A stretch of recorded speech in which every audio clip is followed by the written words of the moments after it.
Call the meeting for the Planning Commission, January 8th, 2024 regular meeting will now come to order. This meeting is live streamed and being recorded on YouTube, also in person at City Hall Council Chambers. Masks are no longer required but optional. Planning Commission is appointed by and serves in an advisory role to the City Council regarding the development of our city. We are an independent group, all volunteers, and not employees of the city. I'd like to introduce the current Planning Commission members to you. For the following to my right: Tanya Hyatt, Greg Rice, John Crowley, Barry Allen, and Jackie Myers is absent tonight. Okay, so thank you, everybody. I'm Elaine Richardson. I'm the chair of the Planning Commission, and we have a quorum, so we're good to go. Members of the administrative staff from the Planning and Development Department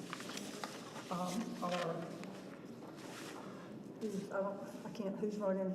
Aaron. No, I'm just recognizing you. Thank you. Art and Nathan, and Kelly Roach is our administrative assistant who's taking minutes. Any other staff promoting anywhere? Okay. So we'll, excuse me, I'll open the meeting with the public comments. Anyone who wishes to speak on something that is not on the agenda for tonight. When we get to other items, we'll do them one by one. So when we get to an item, we'll have an opportunity for the public to speak in each one of those places. But if you have anything to say or ask or comment about that's not on the agenda, now would be the time to come forward and do that.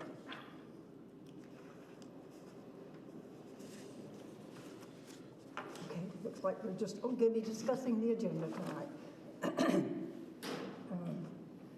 So the public session is closed, and the next agenda item is the adoption of the December 11th, 2023 meeting minutes. Do we have any edits or changes to consider? Curtis is usually the one that picks them all up. I have read the minutes. I have no comments or no changes. Okay. Anybody else? Okay, then may I have a motion to accept these minutes as presented? I'll give you a motion to accept the minutes And as second? presented. Second. And all in favor? Okay. They're approved unanimously. The rezoning request, proposed map amendment for Highway 93. Art, do you want to kick it off?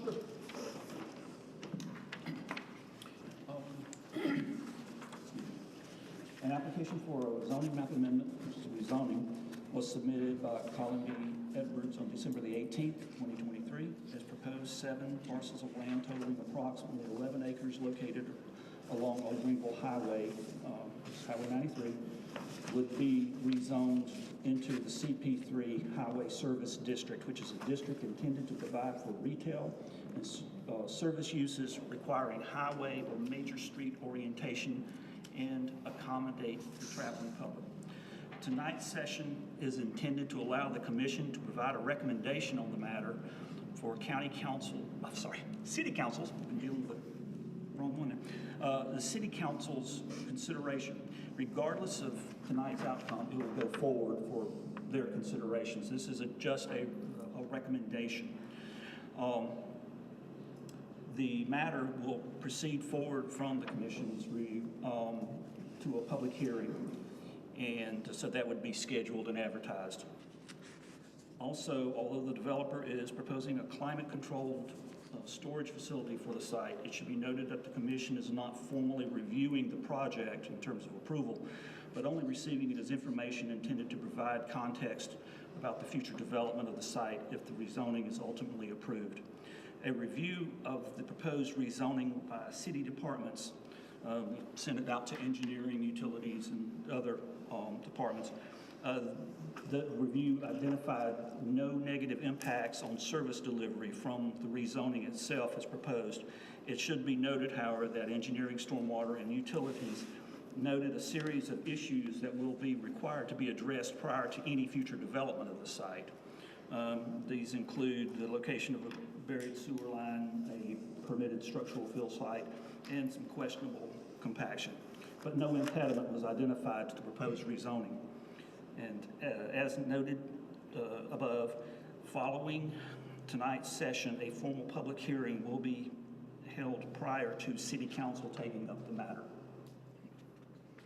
So will that be on City Council's next meeting? We will have to go and get a date scheduled, and so no, we wouldn't. Okay. Because that's just by state law, you've got to have the 15 days. We'll post it with proper signage. There's a newspaper ad. There's a process. So, but first thing will be we'll have to get council to approve a date. All right. So can we hear from the proposers?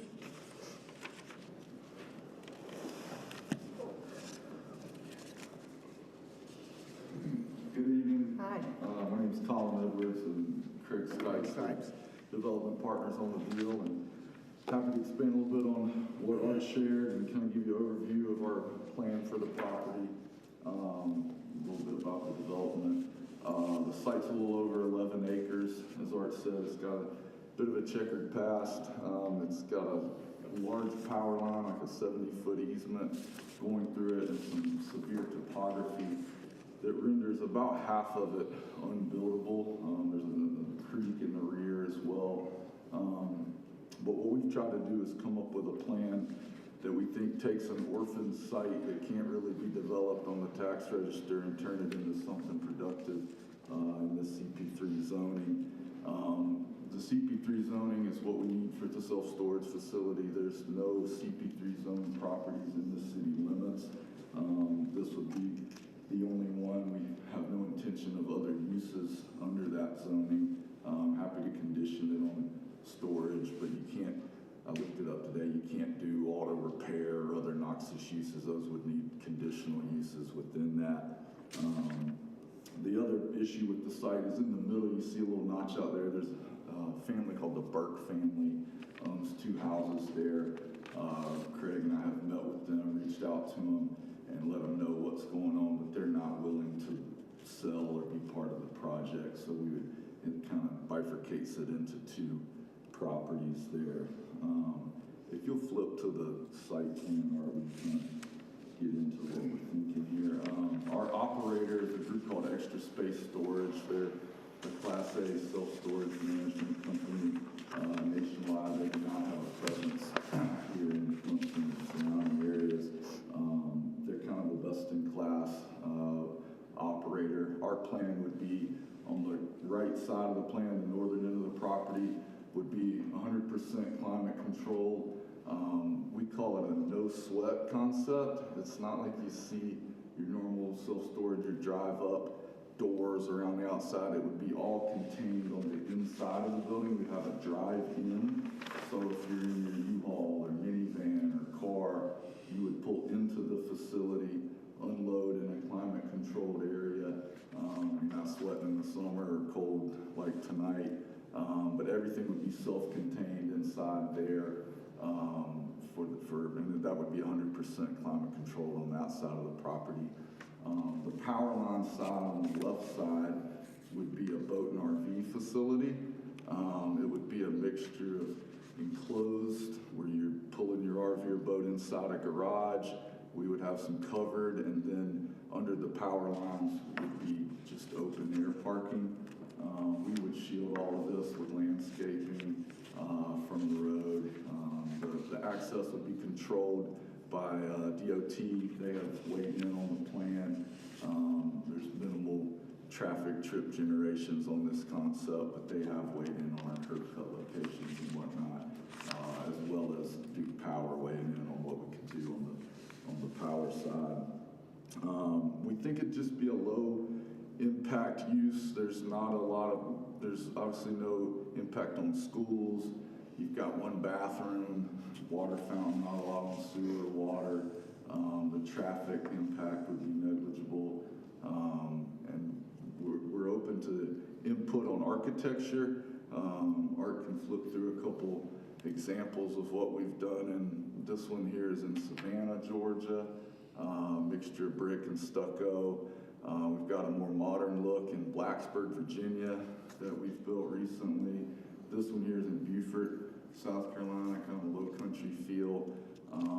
We're open to input on brick colors, schemes on the architecture, but bottom line is we like to hang our hat on a real Class A project. It's not your mom and pop type storage. It's a real first class product. Anything you'd like to add, Craig? Or? No, I think we met with Nathan and his team early on, and to piggyback on what Colin said, architecturally we're wide open, and know that we need to probably stand before the BAR. So we're not married to any type of concept plan on the exterior. We want it to blend in with what the community would prefer. And as far as traffic generation, I think Colin touched on this too. At peak hours, I think this concept generates between 8 to 10 vehicles per hour at peak hours. So substantially less than any other use. Office, medical office, all the way down the line on that. So DOT, again, did not have any issues with any other traffic control measures for the use. So the data I looked at said it was an average of about 3 cars per hour. That seems more reasonable. I was going to say, I've never seen one that has 8 cars an hour coming in and out. Well, and I used the one up at Food Line, which is also enclosed climate control. And a lot of times when I've got a project going on there, and when I go, I'm the only car there. Right. So I don't expect it to be a high traffic generator. My question would be on the other side, will you have some sort of screening from the road where you're going to have the boats and stuff stored? Absolutely, and we're open to feedback on that, what that needs to look like to blend in well with. Kind of our plan was to get y'all's feedback, and then we've got a rendering company that will put together a plan before we would go to the BR and council. But we would definitely have landscape screening. There'd be fencing, like decorative fencing along the road, so you would not be staring at a bunch of boats and RVs standing out there on that side. And I think in closing, one thing I wanted to mention is as we've kind of gotten into this, the power lines and DOT and all that, it really is a challenging, especially that side of the property, because you're trying to align DOT with where they want their curb cut and Duke with where they're going to allow you to do anything under those lines. So I can't think of another use that you could put on that side that would, short of a partial parking lot, that you could make work.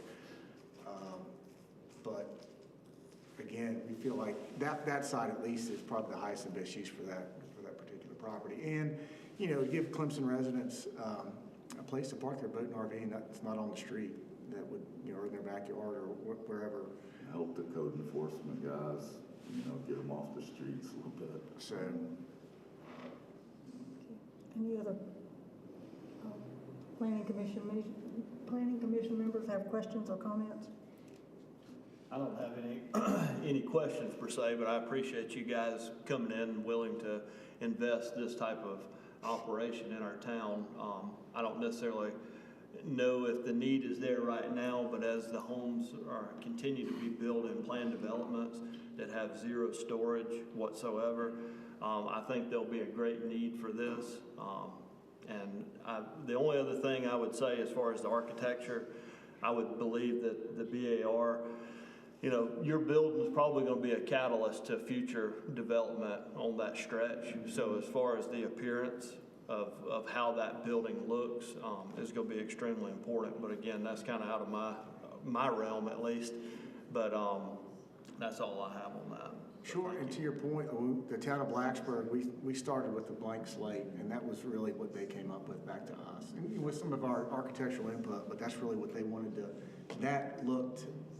they wanted that look on that side of Blacksburg, which is why we ended up with that. More modern, like Beaufort was kind of the same way. They're like these shutters that look more like a plantation beach housey type thing. So we're really we're all open to that. about working with them there's a landmark church or school, something they like up that Central Way up there. It could be Tillman's or something. We'd be happy to match it to whatever they like. And I think from my perspective, probably tailgaters would absolutely love this and be able to park their camper or RV there. I just want to make sure the residents that live here when we pass by, because now it'll be an open parking lot with a lot of RVs and boats. Just, I guess my concern would be landscaping to make sure that we just kind of protect the view of the residents, because I don't necessarily think we have all these campers and boats that are gonna go there. That's fair, yeah. I think it's gonna be some out-of-town people parking their campers and boats here. So just making sure that the residents have a nice view. And to be, and thank you for that, and it's not gonna be open for tailgating, but. No, but right, they'll park their vehicle But there. that's who our clientele will. Yeah, and they're gonna have their SUV loaded, and then they're gonna Right. pick it up and take it where they want it. So that's, I just wanna make sure that we're not thinking this is, we just need to protect our view, I understand. driving down the road. Curtis? Yeah, I think the screening, especially for the boats and RVs are very important. So I think, I guess I was just kind of writing down a couple of the sequences, and I think we've talked a little bit about whether it was gonna get, it is an architecture review district, of course. So I assume we're gonna go through, rezoning would be the first step, then we get a concurrence by city council, and then it would come back to the BAR for a final review. That's So correct. it's a three-step process or so. I just want to be sure that they understand. I assume that they do. Yeah, the final, But they've got a couple of hoops to jump through before they Yeah. get to the end. But I think the screening part is a big deal. I want to be sure that it's, it's part of the bar to look at it, but I guess just from a personal standpoint, I would like to think that the front view of this facility is going to look similar to what we have up on the screen up there. Absolutely. I mean, So it needs to be business-like, and then, of course, a screen for the rest of it, and minimizing the curb cuts, because that's one of the things that we've talked about extensively here in the Planning Commission, to be sure that we minimize curb cuts, especially on a busy highway like South Carolina 93. Yes, sir. John? Yeah, I mean, that was my only comment would, I know that there's terrain over there to deal with or whatever, and you've talked to the owners about the property in the middle there, but if that could get down to one curb cut, that'd be awesome if you just had the one entrance and could drive by, but I get the complication with that. Again, the screening, issue of, some people talk about screening, and we've got the bar to cover it, but, the 6-foot chain link fence with the privacy slats, like that kind of thing is, because a lot of people don't understand that enclosed RV storage is very tall. And that's what do you guys kind of have an idea of how you're going to lay that lot out of because you said some enclosed, some covered, and some open, and how that's going to be laid out and what you're planning to put where or anything? For the RV? For the open area, not for the building area, for the open area. Because I feel like the building area, I think, is going to be covered and fine and all that. It kind of has the potential to kind of get squirrely depending on how you have to deal with it. Yeah, I'll comment. I mean, we're still in the process with Duke. Yeah. Going back and forth, letting them determine, because for them, part of it, the question is, well, if we need to access it under our easement, what does that look like? What can you put under the easement area? So we're working through that, but I think, as he alluded to earlier, probably it's going to be open air under that particular, the middle of that site plan where that easement is, and then the perimeter will probably be some sort of covered. in my mind, if you see this brick facade on the top right corner, Right. if anything was on the frontage that's enclosed, it would look, we're gonna try to match it with what's on the right, so That that would it be would be perfect. a Yeah. Correct. consistent time Okay, to. so kind of have that, the no load in, street face, and then side load the buildings? You would not be looking at garage doors and things like that. Okay, that's because I was gonna say, for an RV, it's not a 10-foot, it's not a 10-foot door that sticks up over a little, 6-foot bush or whatever. It's a big building. If you're gonna put it up there, that would be the only concern. And, I mean, Bar can address that too, but that's just a little curious about kind of how you guys were gonna lay it out. So is that how you're thinking about in the bottom left corner? Well, I think that was more of a representation of what the covered parking would look like. So which would be, where would 93 be in relation In to my that? mind, if you look in the bottom left corner, 93 would be running off the screen to the left, yes. Yeah. And we would have landscaping, decorative fencing all on the 93 side of anything, any building along that side there. Yeah, I would think the last thing you would want is to have an ugly side to it when your other building is gonna be so nice. Right. And they'll both be managed, the office per se would be on the right side. And we've got to get into design. Is there a way to link them back behind those two houses in the middle there? Like, That's what I was looking at, is like, if it doesn't like, just like wherever that cliff falls, I haven't been on the site, but I know it's got that ravine back there. If there's any way to get rid of that curb cut, like, that would be, fantastic. Larry? If you've driven a huge RV, you don't want to drive it near a ravine. no. That's a pretty big ravine back there. It's almost a natural. The Grand Canyon. Thank y'all for your feedback and time tonight, and if anybody else has questions, we're happy to answer them. So the two houses in between, are they occupied by Yes, ma'am. permanent They are. residents? Okay. And do you feel like when you end up with this, your impact on them is gonna be negligible? Well, with this zoning classification, there's a really large buffer between us and residential. So, more so than multifamily or more so than almost any other use. So we're gonna have a pretty large buffer between us. Wraps all up. That wraps all the way around those two parcels. Okay. And to Colin's point, I did go by there, I met with one of the sons, and, I think just told them what we were doing, if they had any questions to reach out to us, and I've not heard from them, so. Thank you. Anybody else? Now we need comments from the questions or whatever from the public. Okay. Please come to the podium and sign in.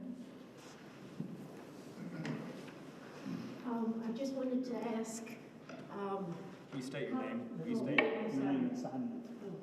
I'm sorry, Your it's name the first and your time. address. This is for our minutes. Thank you. How tall is your climate-controlled storage building going to be?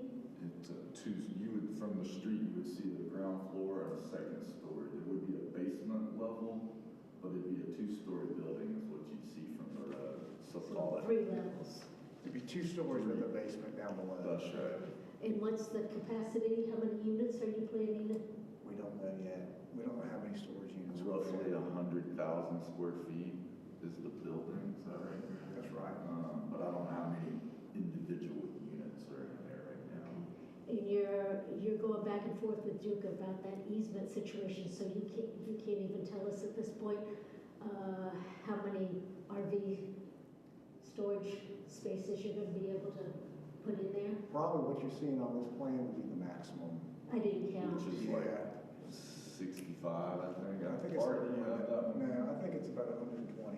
On the low end. Yeah, I think it's 100. Well, that's a big difference between 65 and 120. Right, I think he's thinking 60 covered and then 60 All up the there. Okay, thank you for that information. Yeah. Address, I'm sorry, What's your name? Becky Hind. Addressing you all, I find it very hypocritical for you to be so concerned about what this thing looks like when you all allowed Mod Car Wash to be put. It didn't come before the planning commission. It did not come before the planning. Straight zoning, right? It's part of it. That's part of the plan development Yeah, that that's was right. approved years ago, and so it has its own set of regulations. So the look of it was set in place by the developer, and there were no regulations put in that plan development to govern the appearance to that degree. There's landscaping and some other things. But I talked to the zoning administrator about that, and he followed the rules that were created for that piece of land years ago. So we, I'm new to Clemson, so So when you do a plan development like that, you're essentially writing your own zoning ordinance, and it will, in a larger development like that, so Walmart, the bank, that's all one thing. that's all one pub? Yeah.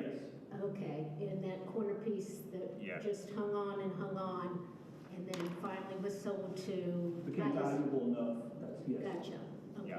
And The we've got, developer I'm sorry. had the responsibility for? Just following those rules that were in that PD, which were minimal, and so what's there was allowable underneath that PD. So we've added a step now for the BAR to look at PDs, which they didn't happen in the past. And I'm sorry, what, The Board of Architectural Review, who Okay. would have commented on the color combination had they been involved at that point, and they were not. But that's something that just started last year, right? In the fall? Yeah. So that's a good thing that we've done, is to bring them into it when we look at a plan development. And That if- was already done. If there's any consolation, I feel the same way you do. So, You know, I don't think we're hypocritical. it's literally in my backyard, Yeah. and if I had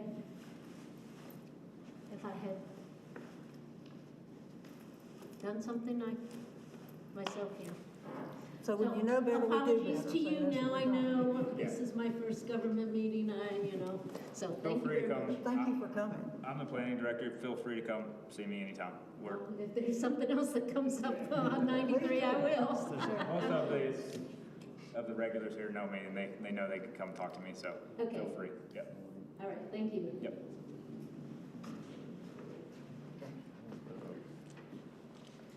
Okay, please state your name and address.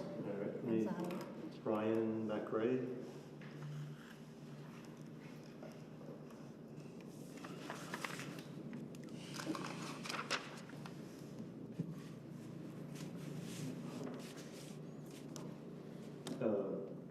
I'm a business owner here in Clemson on Highway 93.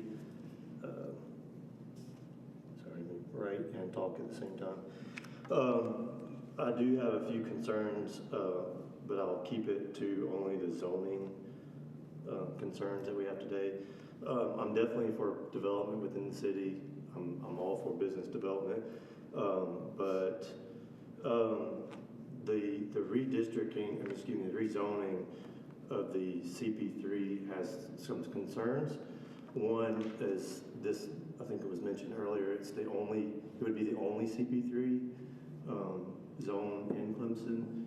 And although I do like the storage facility, the potential of this big property of having a switch and bait of, not that they would do it, but if the project doesn't go through, it would still be a CP3, which would allow a bunch of other industries to come in and potentially, because I wrote down a whole list of all the potential industries that could come in that could be zoned for just CP3. And I don't know if that's something that we want as a community to be on a busy highway, a business district, something that's kind of front and center to people in Clemson. So that's one concern, is setting the precedence of creating a CP3 within the city of Clemson. The other concern would be the aesthetics of it, would be creating this CP3 environment and being surrounded by the residential component of it. You have, not only do you have a residential housing like right in the middle of this property development, you have it in the surrounding area across the street.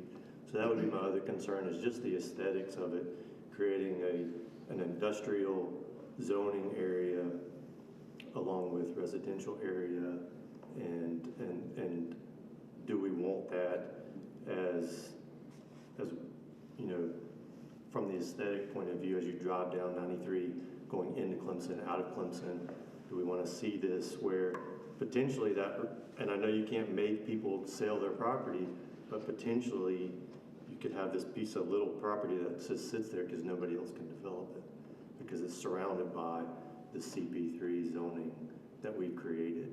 So those are the two concerns. I have a bunch of other concerns, but pertaining to the zoning issues, those are some things that I would really consider, is just because it's multiple properties, the property usage of it. And really, it's almost example in their proposal. The proposal that was sent out was construction of a climate-controlled storage facility. You look at the pictures, they do look nice. They potentially can beautify the area. But if you look at the application, it says that this would also include outdoor boat storage and RV storage. Do we want this on a main thoroughbred of the city of Clemson? So rezoning it to CP3 can potentially open up some other issues that we have. That's it. I have a question for Ryan. You said that you made a list of other things that can be in that area. Yeah. And my understanding is there's a power line that runs through there, so we're real limited what can go under that power line.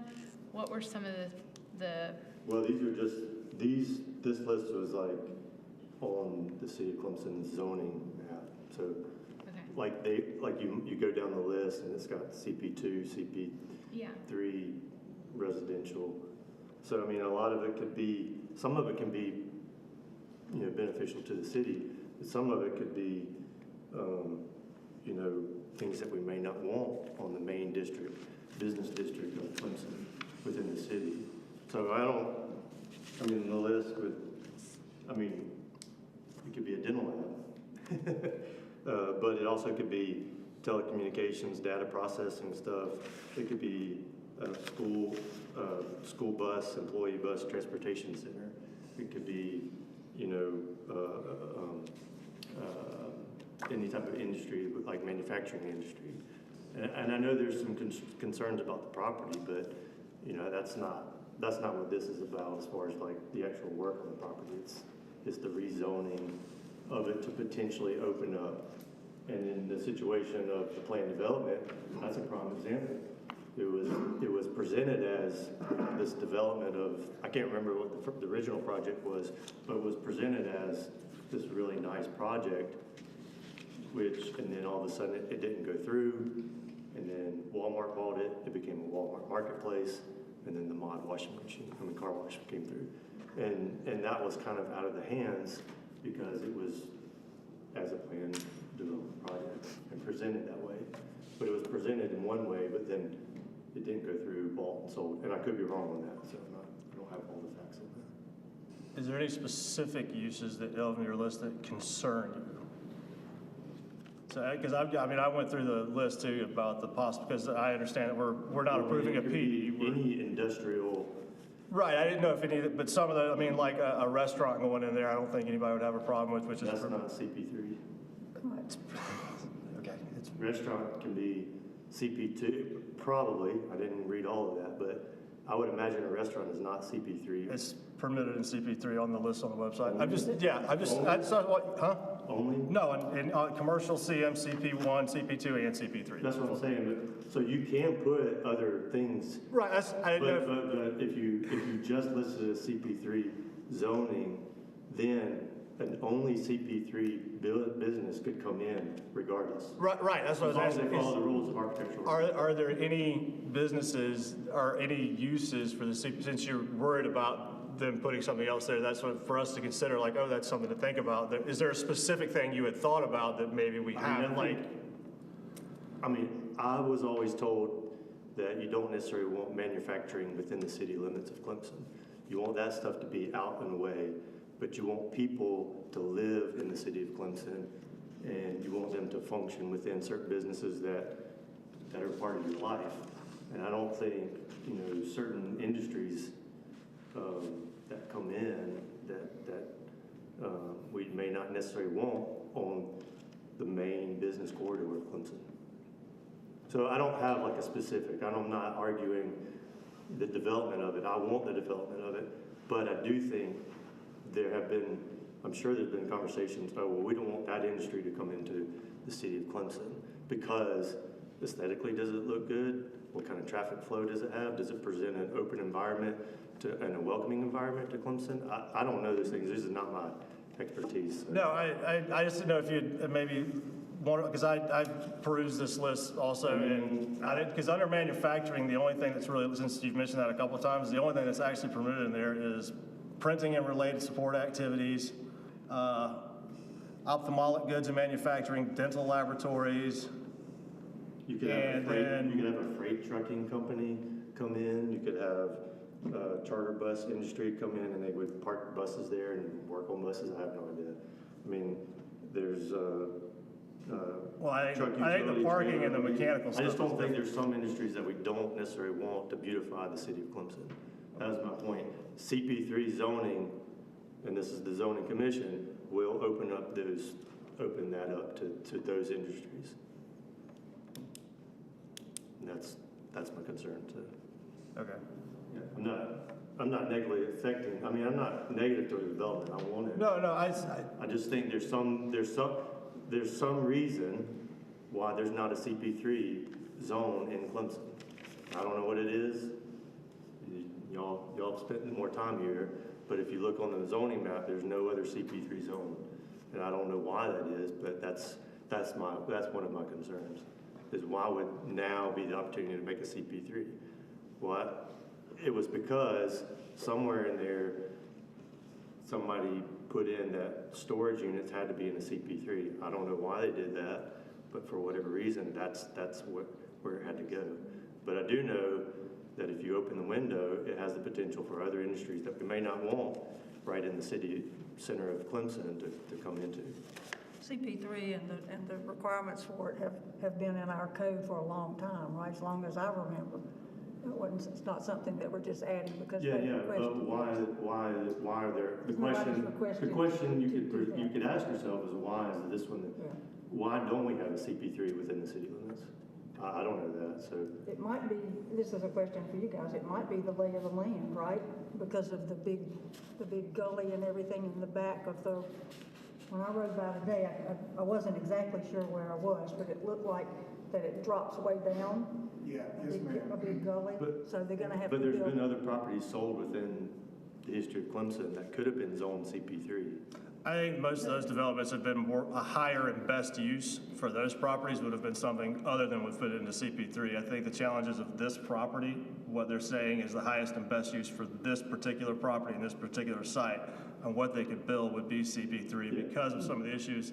I mean, sure, you could put housing and stuff on that little spot where they're doing the enclosed storage, but you've got to buy all that property in order to do that. So it's, I don't know that I don't run the numbers or anything. I'm assuming that the return is higher on this than doing that, and that's why they're asking for this zoning versus a denser multifamily zoning to build student apartments or something.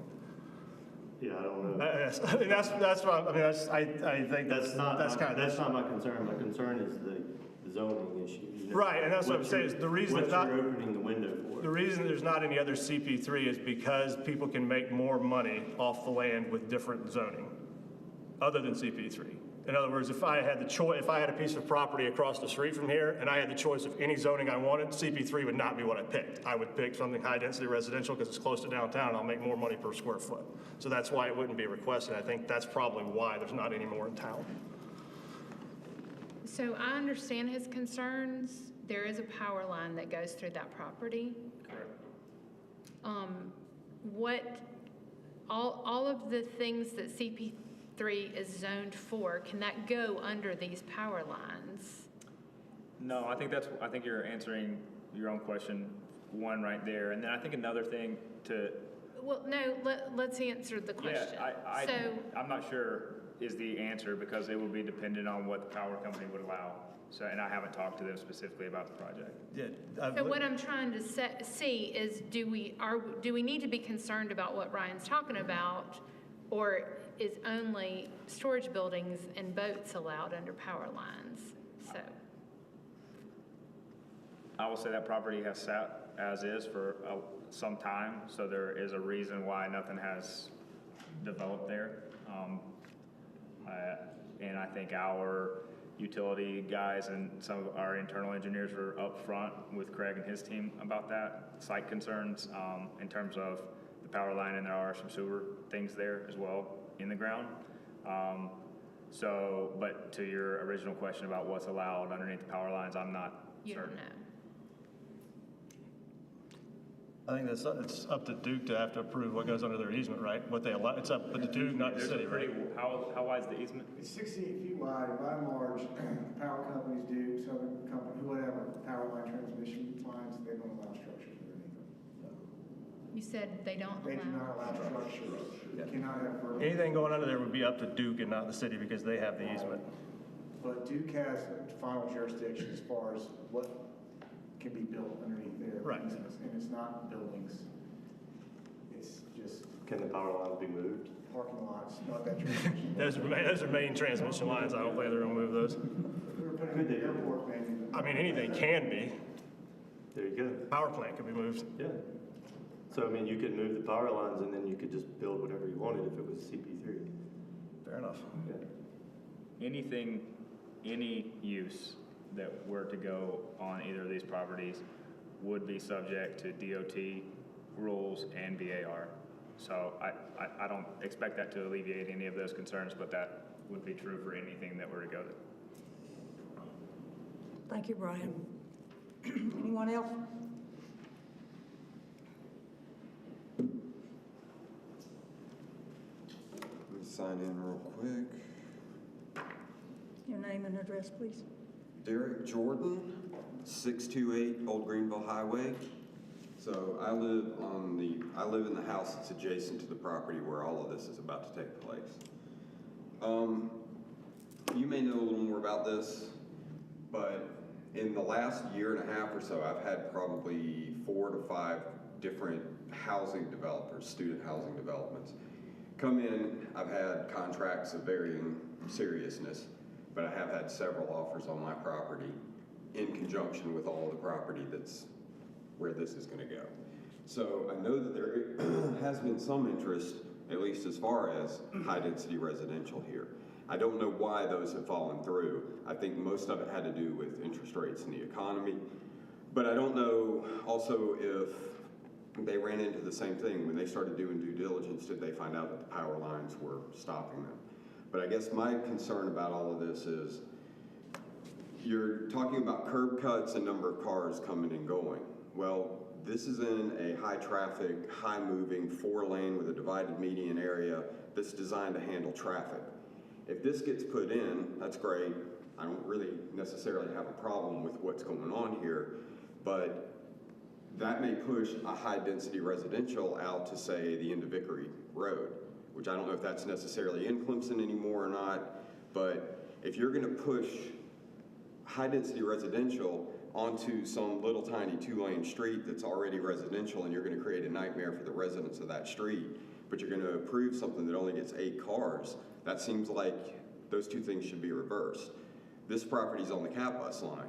It'd be, a great sales pitch for somebody who's putting in student housing, that they can walk out their front door, jump on the cat bus, and get in. That's what everybody in Clemson wants.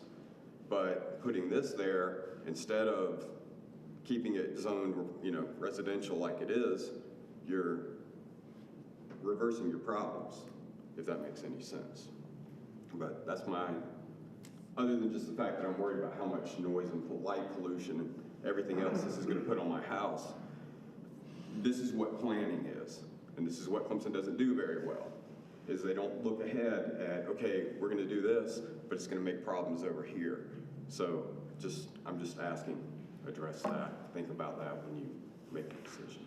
You use dark sky lighting on that side, so it's all directed down and won't bleed over to his property. Shoebox, downcast lighting would be in the parking lot. We, through the codes, have all the photos that shit so we can contain it to the site there.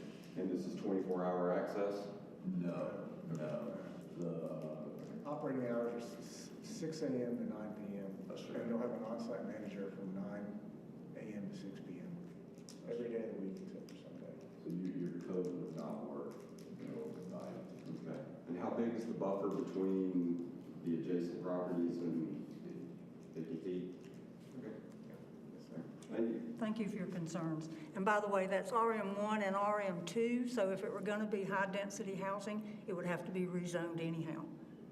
True, and that's fair, but I think that's still a better use, and it plans better for the traffic flows, in my opinion. Thank you.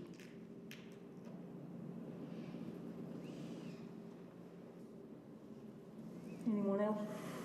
I just have a general question. Is there anything that we are not allowing to be built in the city because we don't have a CP3 zoning area? What are we excluding? Bowling centers for one. I was just right here, that So CP3 is the only zoning for bowling centers, mini golf, riding stables and archery ranges, golf courses and country clubs, direct selling establishments. But I mean, as far as arts, entertainment, recreation, those are 3 or 4 uses that are only allowed in CP3. Anyone else? Okay, this is an action item, so do I have a motion for what the commission would like to do?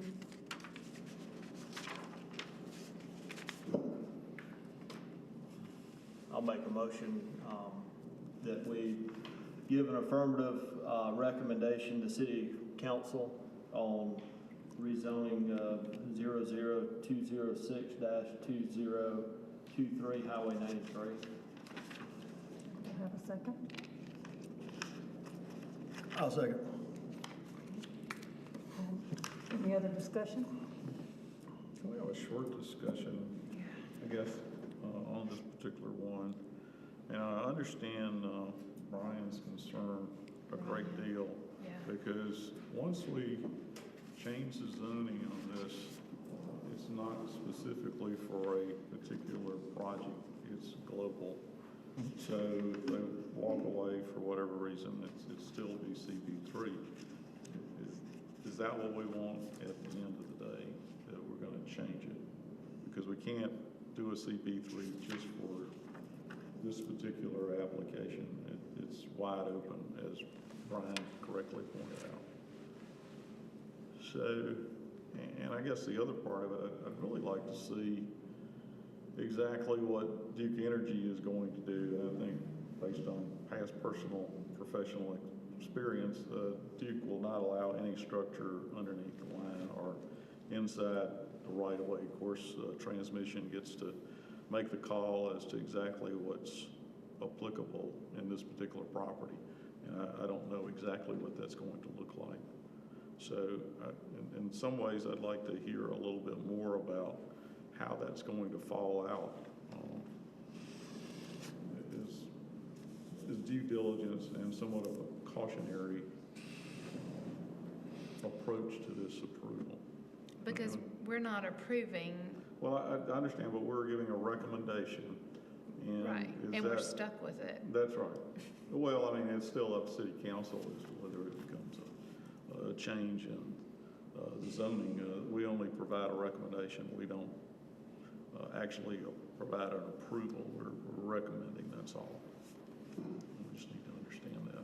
Have y'all had conversations with Duke yet? Yes, ma'am. So they've approved what you're proposing? Well, we're in the process right now. So the conversation with Duke is between Duke and SCDOT, because DOT wants their curb cut somewhere across from Able Road, which is somewhat underneath the Duke right-of-way. So we're working through those nuances right now. To your point, Mr. Arnold, and they will not allow structures underneath. They've already reviewed the plan one pass, and they don't have issues with the use. I think right now where they are is how can they access underneath the right-of-way if they need to. So we're working. So for us, what that would look like is it would be a provision in some sort of lease agreement saying if you're in that, if you lease one of those spots, then you've got 3 days to move if Duke needs to get in there. But overall, Duke is not. They're not contentious. And I know we can't hold you to this project, but are you pretty committed to following through with it? Yes, ma'am.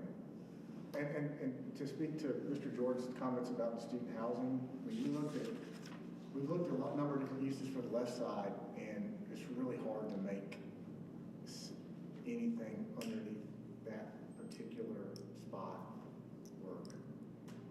If you even take the economics out of it, just feasibly fitting something in there underneath those power lines, the way they dissect that site, is and if you get into the economics of what it would take to develop that site fully, in the back, it's almost not really feasible. So, but to answer your question, I said a lot. Yes, we're committed to this use. We have no other plans to do anything else on that site. One thing I'm concerned about is sometimes we can get excited that it's not high-density housing, that we are not thinking through this well. And and I'll say me, I'm not thinking through this well, but we've had property owners come up and they have some concerns, and when you talk about, it's not a neighborhood necessarily right there, but there are homes there, and I'm not sure. I came in here thinking one way, and now which is the purpose of these meetings, is to get feedback, and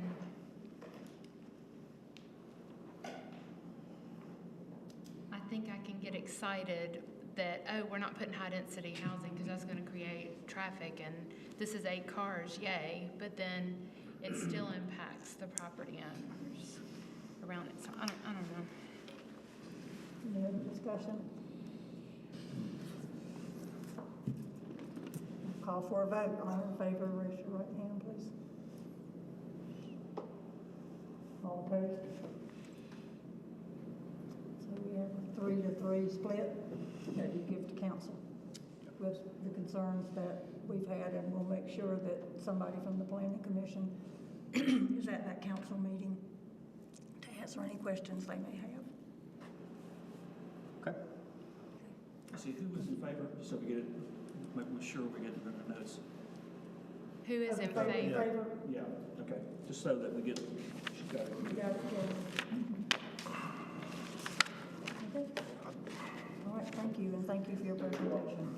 I'll just comment on that. I mean, I understand the concerns about switching it from what is currently zoned to a commercial, but just not a month ago or whatever, we were having the same conversation about going the other way. Oh, we don't want this commercial piece to go to residential on the same road. It's a commercial throughway. Like, I understand the concern about the impact on the neighborhoods, but it's like downtown where the main thoroughfare just happens to butt up, and I think it's kind of what we talked about a month or so ago about the other development at Bilo, where it was like, no, that needs to stay commercial because it's our commercial corridor. We don't want it to go housing, and now it's like the exact opposite conversation of, well, no, we don't want this to go commercial because it's on the commercial corridor. We'll look at where this goes, where the power lines go. It's it impacts all of that property because it goes. Right, this is property. the only place you can put a building on that entire Right. lot. And I can't see putting housing, I don't think they'll be. They won't let you put it under there, no. So there would be very little usable property for any kind of housing there. Okay, next on our advisory items, do we have any? Okay, and then we have a concept presentation workshop, PUD-000-212-2024, The Grange. You want to introduce it and then? Yeah, this is, again, it's a concept presentation workshop, which the commission is familiar with. It is the first of the 3 required steps in front of the commission in code for a planned development. I'll not go deep in anything about it. I'll let the developers team do it. But it's basically a portion of the Grange, which I'm sure you're all familiar with. Chapman Hill Road. There's some big plans into the future, and this would be the first piece of that to come to the commission. And, following this under city code, there would be a second one to be in a public meeting, just as we've done in the past, and then the third would be the formal vote. So there's 3 steps with the commission, and then of course it would go to a public hearing in city council. So. All right, so from the developers, can we hear from you, please? Hi, good evening. My name is Cassidy Machado, and I'm not a developer. I'm the land planner and landscape architect that work for DPR Design in Charlotte, North Carolina. With me is the development team over here, Daniel Youngblood and Daryl McNeil with the Youngblood Development Group. And they're responsible for the Grange Phase 1. Which one of these do you want? There's package, and then there's the renderings, site renderings. Let's start with package. All right. Excuse me, could you speak up? Yeah, I'll try to. So we'll pick it up again. Yeah. And what's your name again, please? It's Cassidy Machado. It's a mouthful. Okay, whatever. A lot of CH's and an X in there somewhere. Okay. Okay. you can flip through. So walking us to where we're going to be talking about today, just looking in context for how far we are from kind of the heart of Clemson, and then also in relationship to Greenville up the road.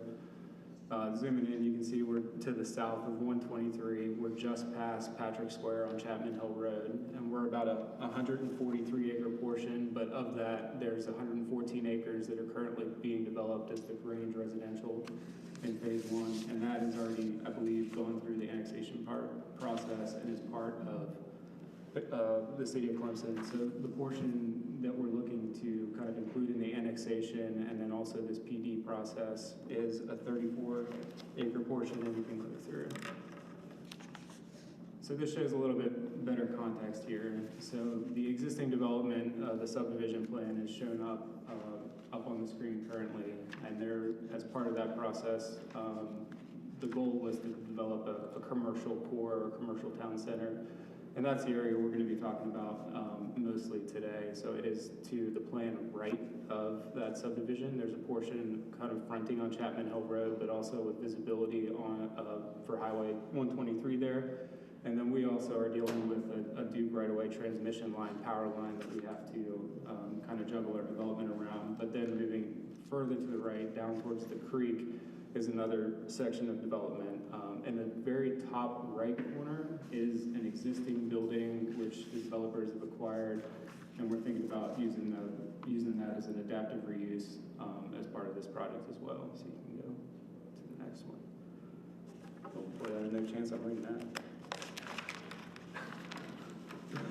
So we've been working with Youngblood Development for probably close to 18 months on this and some other projects, and we like to start out this process with almost like an aspirational statement of what we want this project to be as a guiding principles or a foundation of, you know, as we develop this property with all the different uses, you know, something to tie us back and hold us honest. So this one, we really want to tie ourselves to wellness, supporting local businesses, reconnecting with nature, culture, learning something new. It's a space for you and your family, both new and old. So all of these are aspirational statements, which we back check as we are refining and developing the land plan too. So you can go ahead and put that. So this is a better look of the section of land that we're talking about today. So the development area 1 is that 114 acre existing subdivision that is being built out currently. That development area 2, as I described earlier, contains the commercial portion on the front of 123, the power line right away, and the land all the way down to 18 Mile Creek. As part of development area 1 and as part of this zoning, there's currently 199 approved dwelling units there. As part of this process, we're looking to increase that to a maximum of 210. So there's some additional areas as they've been developed in the site where there's potential to add a lot or two here and there. And so increasing the approved development total for development area 1 from 199 to 210 dwelling units. So development area 2 is about 34 acres in total. A large portion of that is floodplain and the 150-foot Duke power line right of way. Of that developable area there, this application is requesting a minimum development of residential of 34 units, a maximum of 850. Our site plan is currently showing 34 dwelling units, residential units. So non-residential usage would be a minimum of 162,500 and a maximum of 865,000 square feet of commercial non-residential uses. So you can flip to the next one there. So this shows better the two development areas really that we're going to be talking about in more detail. So where the 1 is, we're calling that the town center. Number 2 is a future development area that's more closely associated with the creek and the environmental areas of the site. You can see the building in the top right, that's that existing building that we talked about adaptively reusing. And number 3 is the gateway to the greenway. So we'll talk about trails and circulation, but that's where we're calling our connection to the environmental assets of this project. So you flip to the next one, or This is an enlargement of the first, you can just go ahead and flip to the next one. You can just go ahead and flip to the next one. Oh, you got it. Okay, so this is an enlargement of kind of a concept showing what the potential build out of this town center, this commercial core might look like. So the residential, you'll see at the far plan south here, overlooking the stormwater detention pond there, that's the 34 townhomes. The elevations of what we're proposing are shown across the bottom there. So these are rear load townhome products. So they're not going to be the driveways on the street. They'll be accessed from the rear in an alley there. More urban and dense product, which is similar to the main entry to the Grange. Those single-family homes up to that roundabout are all rear-loaded as well. So more planned development, more traditional town type of development there. With the commercial core, so we're juggling a couple different things here. We have the frontage on 123, which is an asset for businesses and employment. So anchoring. We basically created a retail corridor, a pedestrian-friendly corridor in the center of this building. So anchored to the north there with an open space and 2 employment buildings, commercial buildings. Kind of a food and beverage lifestyle core in the center with the walkable plazas. You can see some of the example images on the right there. So the idea is this is inside, outside, activated during the day, and then on the building on the left there would be employment above, so a multi-story building there, and then anchored all the way to the south with another mixed-use building there, some retail on the ground floor, first floor activation, and employment above that as well. Parking is oriented around the periphery of it. The idea is you park your car, you can come into the center, a walkable kind of mixed-use community in the center. You can bounce around without needing to go back to your car and drive down the strip mall. Also shown here on the far right under the power line, we have a proposed parking area, which would be a community parking area for access to the future Green Crescent Trail connection, and also the amenities that we're going to be proposing associated with 18 Mile Creek and our gateway to the Greenway Park. So you can flip 2 slides. Yeah.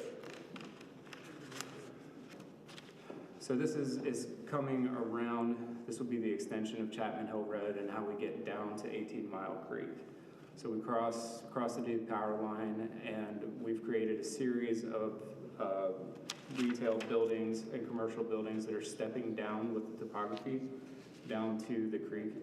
On the right side, as you're driving down towards 18 Mile Creek, is going to be an environmental tree save area, an environmental park where we've talked about doing an amphitheater as you get down closer to the creek, backing up to the creek there, and then all the way down to a future bridge across 18 Mile Creek there. So the retail residential is cascading down the road along with the topography, all fronting on that park overlooking the creek. We've also included a hospitality component, a potential hotel. This is the building farthest to the north, almost looking like it's on an island there. And so that would allow a hospitality use to go there and maintaining visibility from both directions on 123.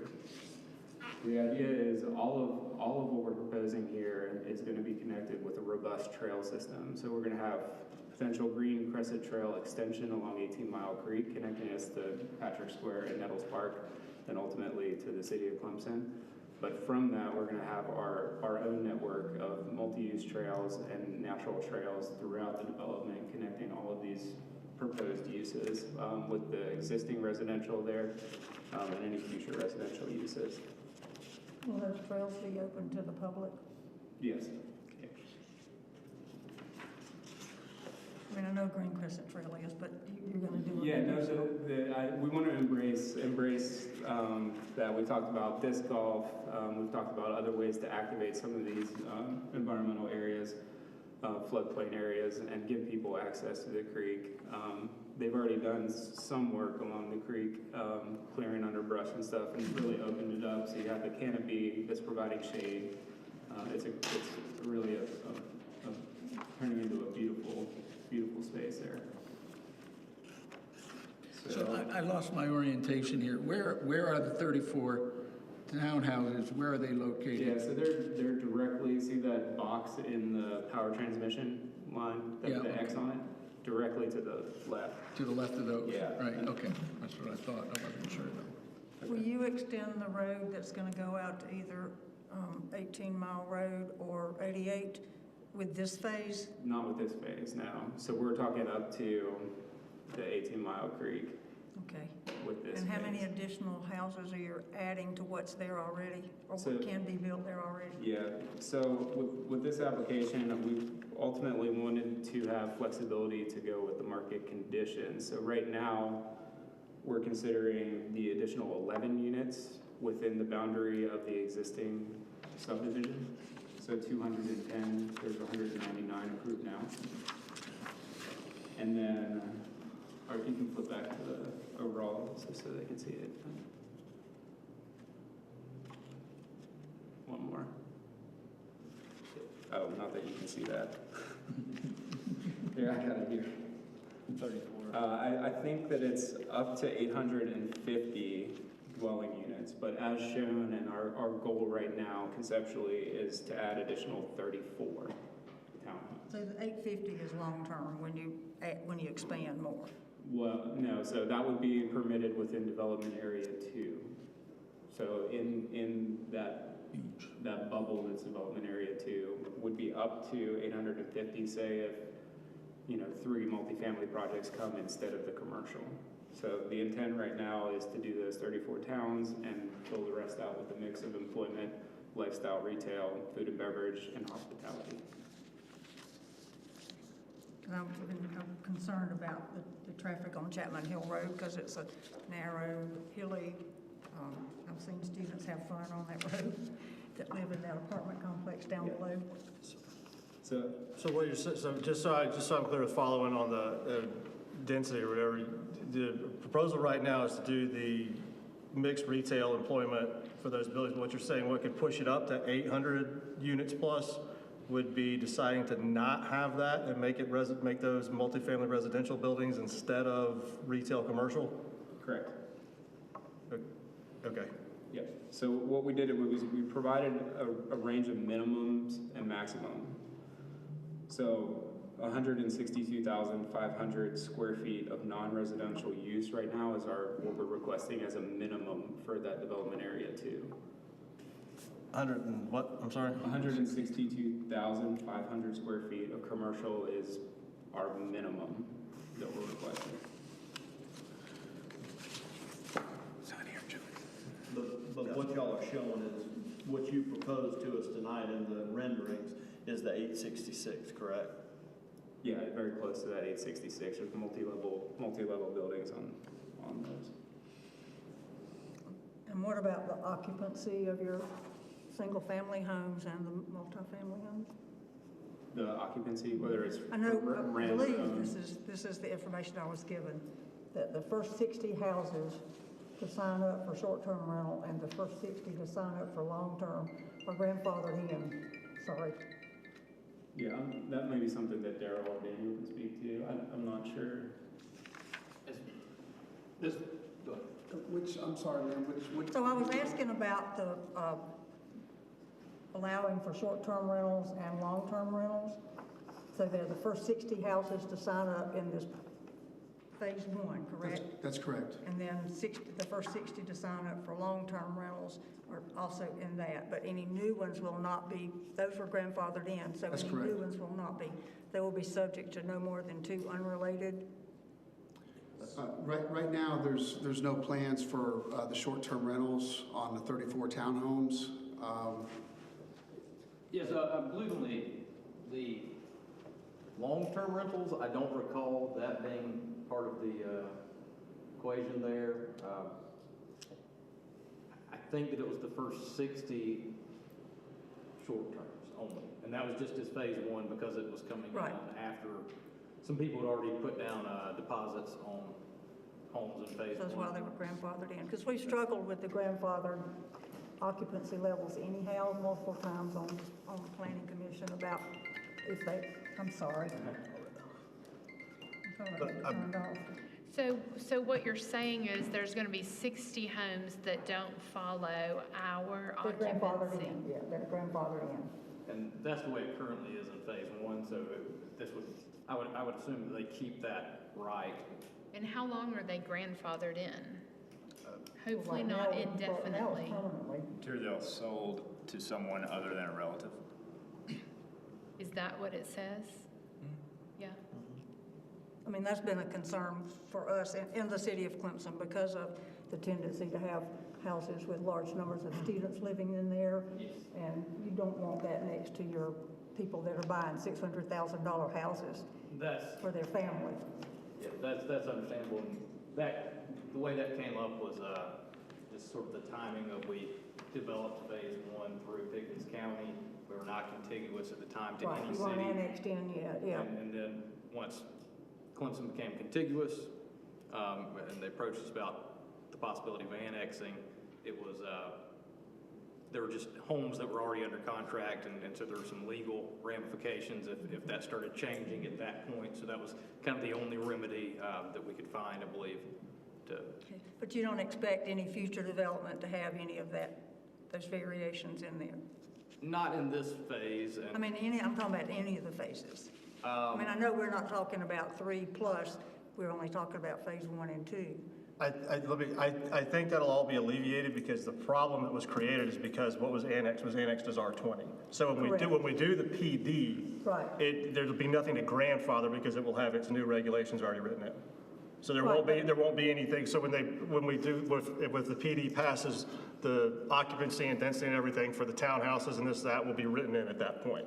Right. So there won't be anything to grandfather. The only reason it's grandfathered now is because it came in as R20. I get that, but my concern is in the future development, I don't want to see a lot of houses or townhouses with high density allowed, like 3 or 4 or 5 unrelated. I certainly think that's the plan, but it is probably a 15-year project, and there could be a lot of market conditions. So to it's change another that. planning commission that'll be dealing with it. I'd feel uncomfortable committing to that fully. I don't think that's probably above my decision-making level within the company. Even though Well, it's just be young prepared, development, I'm because not- that may be what you're going to be asked to do when you bring another PD, to expand the PD forward. Those occupancy concerns will be addressed in the PD ordinance. Yeah. So anything that the young bloods bring forward to future planning commissions, it will be in the development ordinance, and it will be an exchange just like this to work that out. I don't believe that there would be any intentions in phase 2, though. I'm very confident in that. Okay. Well, we'll fix it so there won't be. Sounds good. Thanks. Sorry. Okay. Questions, comments from the commissioners? I guess the only comment that I have is about the uncertainty of what type of commercial this is gonna be. And I know market conditions change, but you guys are ready to move forward with this, from what I can see riding by there every day. And, you know, it looks wonderful on the screen, and I think it would be a great addition. First issue I have is traffic. That road is already in extremely poor condition.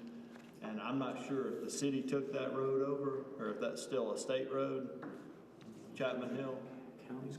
County road. So I don't know how much help we're gonna get with that. And every day you guys and also Dan Ryan Builders have big trucks coming in and out, and it's just tearing the road up worse. So that's kind of number one concern when it comes to master plan development. And I know you guys can only move as fast as you can, as the market allows, but the sooner that y'all can get a second entrance, and I know I believe from what the future plans are, from what I saw, it looks like that's gonna go out on Highway 88. Or 88, yeah. That's where the future will come to. But I guess the biggest concern is when you threw out the number about the multi-family housing in there. I'm very uncomfortable with that many dwelling units being on a 2-lane road that has to come out to a stoplight to where there's already a lot of traffic from Patrick Square as well. So I really like the concept, the commercial, because eventually to get traffic off the roads again is to have a self-contained neighborhood where those people can shop, hopefully work there. That would be the plan, I'm assuming, with a master plan development like that. But again, the traffic. One other question I have is the school district.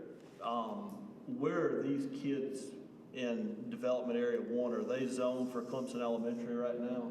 I believe so. I'm not sure. And then kind of moving forward, you know, that's a school district question, I know, not for us to discuss here. They're the ones that make that decision.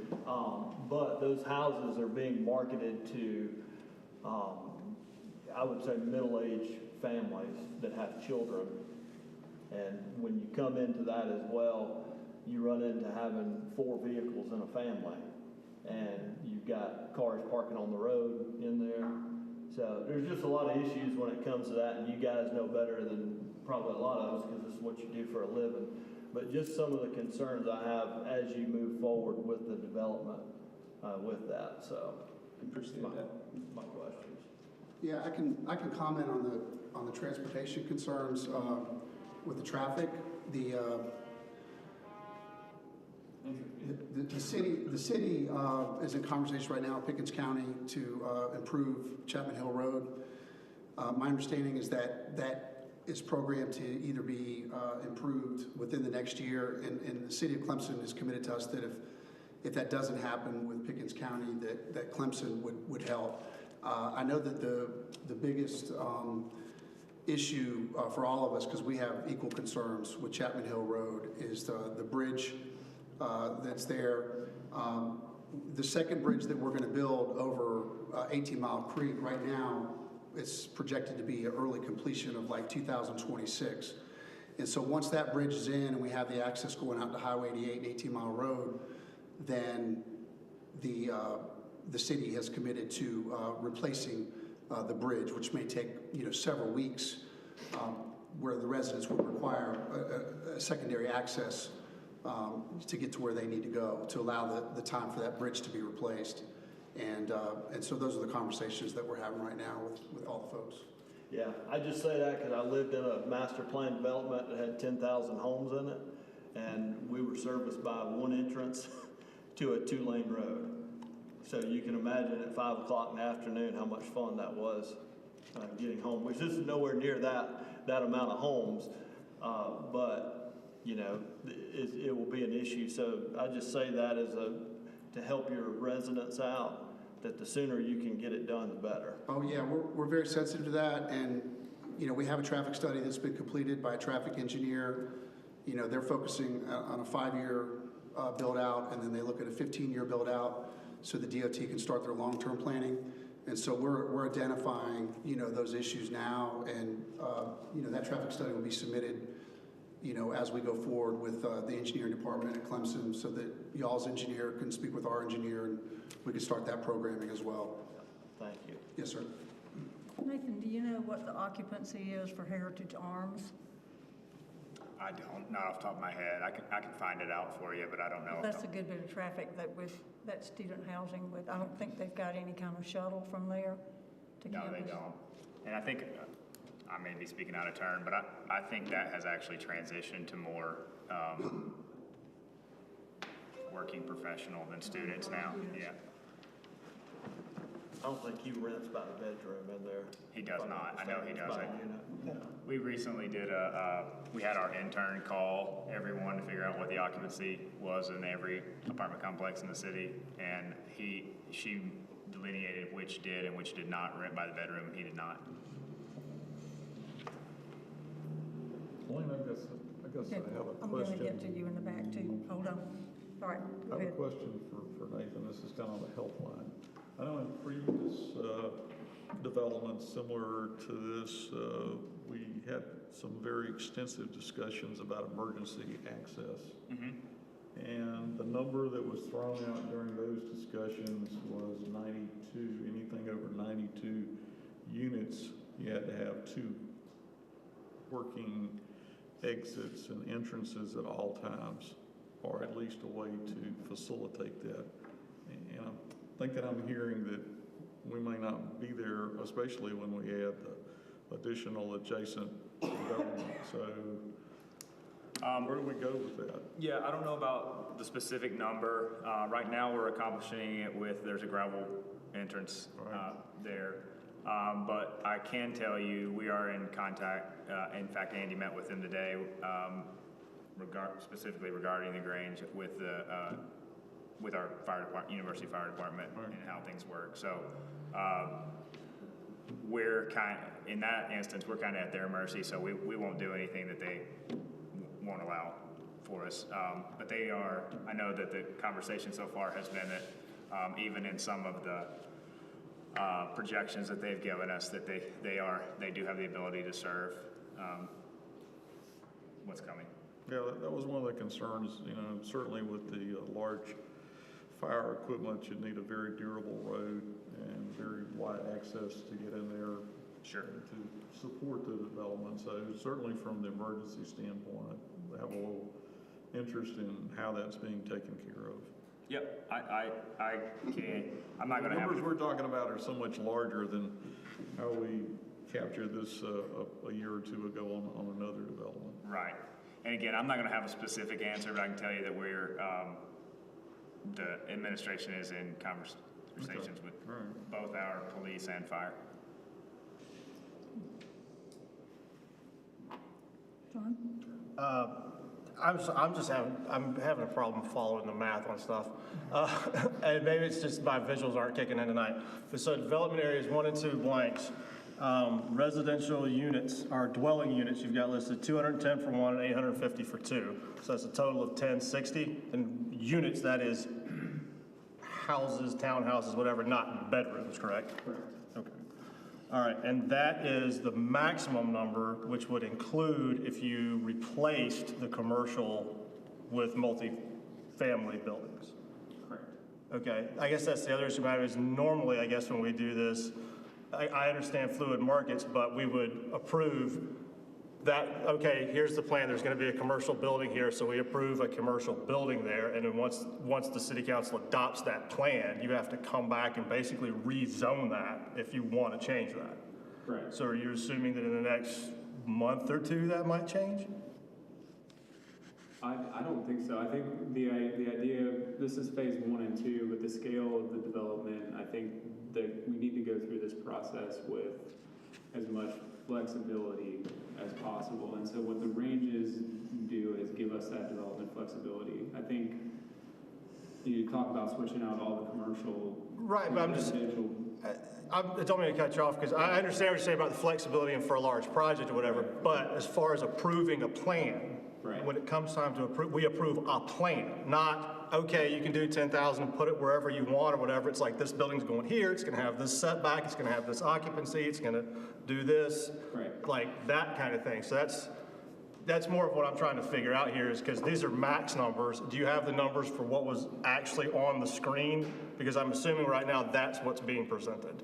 Oh, yes, yes. Okay. So the commercial is the maximum 864 and the residential was 34. That's the third column as shown. You can see that. So it's hard to read. the development, well, so on the plan, the master plan that we got, it says development area 1, residential up to 210 units. So Yeah. this is on page, what page are we on here? Page 4. Yeah. Yeah, okay, gotcha. Yeah, the third column, the as shown, is what's reflected on the plan that we looked at on the screen. So if we're being asked to, we're not voting tonight, I get that. No, this is a concept, But yep. if we're being asked to approve it as a PD, doesn't it have to have the commercial component or something? Yeah, so It'll have to have a. Or a park. It has to have a non-residential non-residential component. The part, if they're putting in the park, that would kind of remember, but. what, on the far left column there, and I apologize, next time we come back, we're gonna make these numbers way bigger. Thank you. So, the minimum development of non-residential or commercial use is 162,500. So I mean, physically, the land would not support 850 dwelling units and 162,500 square feet. Right, yeah, I understand. That's what I'm trying to figure out here is what we're being presented and what we're being asked to look at. Yeah, so because I saw the picture and I see these numbers and they're not the same, and I'm trying to figure out what it is that we're considering. The third column is what we're looking at on the plans, the as shown. So 34 dwelling units and 865,000 square feet of non-residential.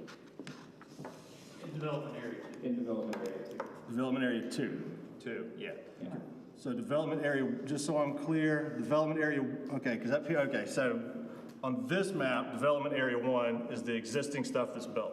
Yes. If you scroll down, there's a different one. Is that the same? I guess that's where I'm getting thrown off, is further down, you have a 1 and a 2 area that is different than that. I guess 2 is labeled as closer to the creek, and 1 is the front part of what is area 2 on this. Should be like 2A and 2B, maybe?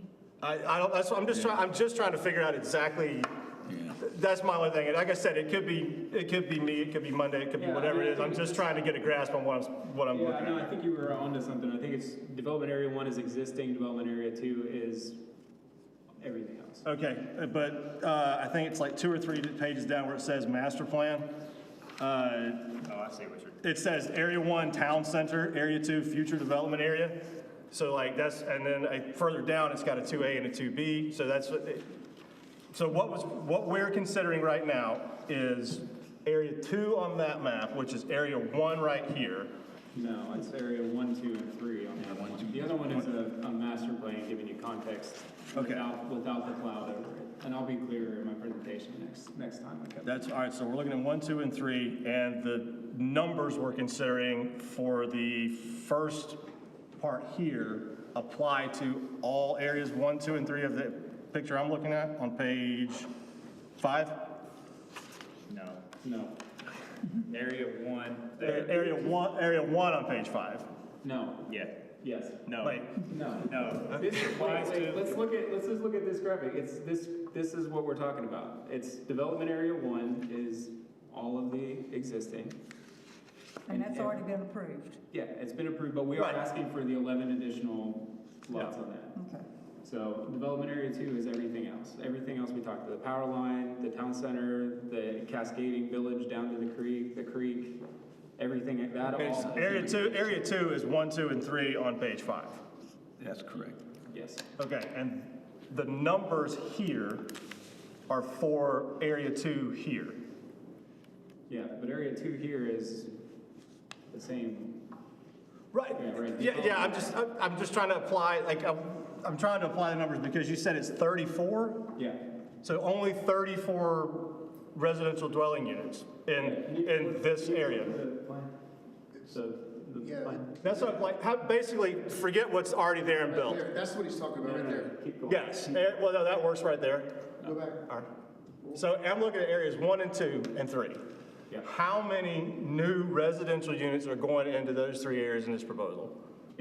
As shown on the concept is 34. Okay, that's so not 1,000. That's what I'm trying to clear up. Is when I did the numbers on the other page, it was like 1,000. I'm like, you guys are adding 1,000 unit. No, okay, so. But there's 11 additional lots in existing development also. Right.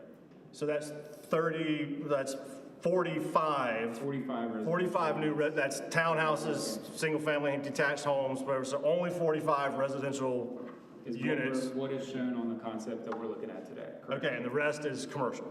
Correct. Okay, that's This is just the concept that we're looking at today. right. I saw. I was trying to find out which numbers applied to what we're looking at today. So we're looking at 44 new, and then a bunch of commercial is what we're looking at today. Okay. 45. But there's also 45. Sorry. There's also park and open space and natural areas, so it's not all quote commercial. But Right. it's not residential. No, just for density purposes. Yeah, right. Okay. All right. I think I got that. I do apologize. When we went through this, it made sense in our heads, but I do apologize that it's. No, that was the only, when it said 1,000, I was like, you guys, I was like 1,000. I don't think that's. I was like, I don't think that'll fit next to what's. Right. Okay. All right. All right. And you can see on page 7 is those 34 townhomes. And they're 3.5 stories tall or 4 stories? What am I looking at? Yeah, It looks like 3.5. Three stories, and they have the dormers on the top. I'm not sure if it's occupying the space or just an architectural feature. My page 7 is not.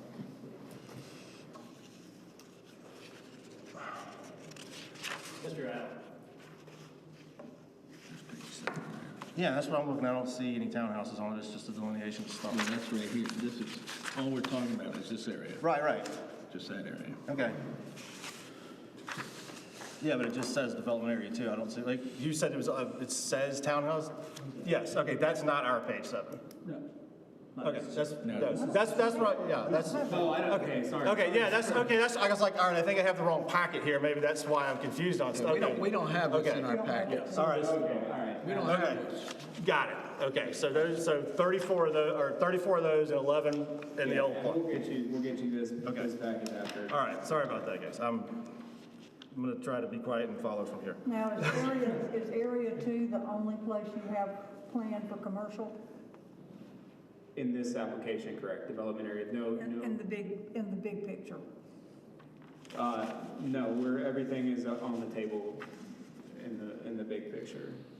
But looking at development, like So this that, phase I was one. looking at this chart. Yeah, that's all, we're really just looking. That chart's very fluid. Yep.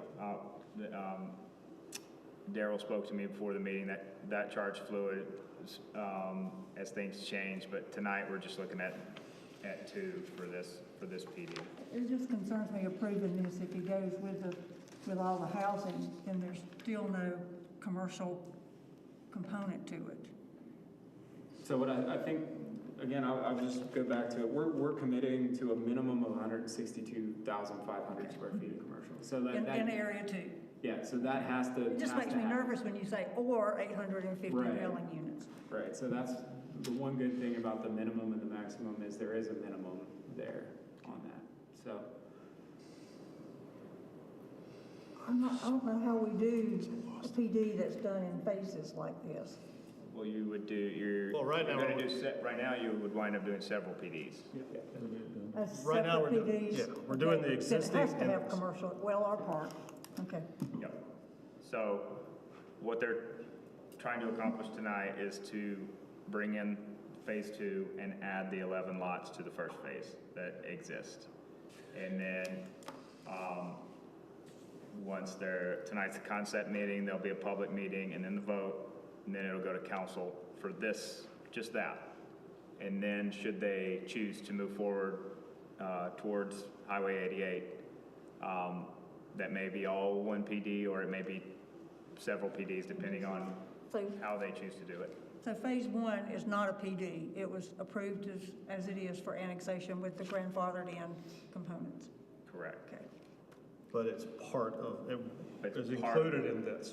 Including in This will rezone that from R22 PD. Right. Correct.